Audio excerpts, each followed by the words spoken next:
हालांकि जब चुनाव आयोग ने राहुल गांधी को कहा है कि आप या तो उसको लिखित में दीजिए या माफी मांगिए, नोटिस भी जारी किया है, बीजेपी भी आप लोगों के ऊपर हमलावर है, आपको वाकई में लगता है जो राहुल गांधी ने कहा है वो जनता के बीच में पहुंचा है और अब लोग संदेह की नजर से देख रहे हैं? दो तीन बातें हैं।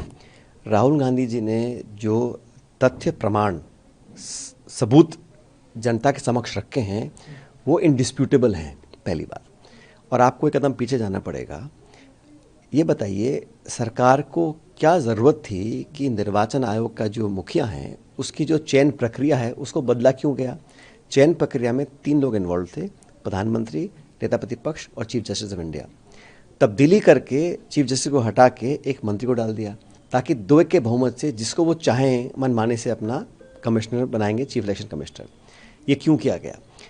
जब हमने वोटर लिस्ट मांगी, कोर्ट ने बोला कि कांग्रेस पार्टी को आप वोटर लिस्ट दे दीजिए, तो तुरंत निर्वाचन आयोग ने अपने कानून बदल दिए, सरकार ने बदल दिए। तीसरी बात, अगर निर्वाचन आयोग से कोई नेता प्रतिपक्ष या संपूर्ण विपक्ष को सवाल पूछता है तो बजाय इसके कि निर्वाचन आयोग खुद शपथ पत्र दे कि हाँ कोई गड़बड़ी नहीं हुई, हम जांच करवाएंगे, आपको बताएंगे, वो उल्टा राहुल जी से शपथ पत्र मांग रहे हैं।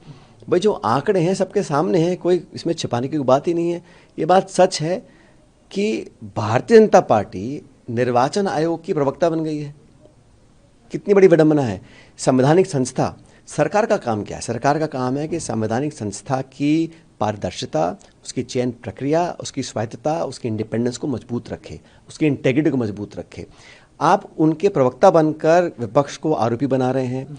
नेता प्रतिपक्ष राहुल गांधी जी, कांग्रेस अध्यक्ष खड़गे जी, तमाम सांसदों को आप डिटेन कर रहे हैं, मुलाकात आप कर नहीं रहे हैं।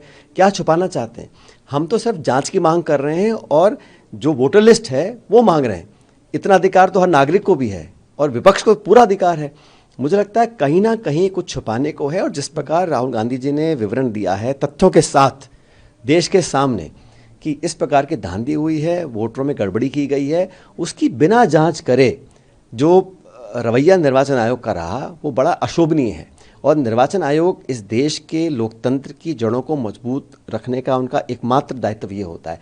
एक वोट भी, आप जानते हैं कितनी हम अखबार खबर पढ़ते थे कि एक वोट के लिए अलग बूथ बना है, पहाड़ों पे लोग 5 दिन पैदल चलकर जा रहे हैं, ईवीएम्स को ले जा रहे हैं।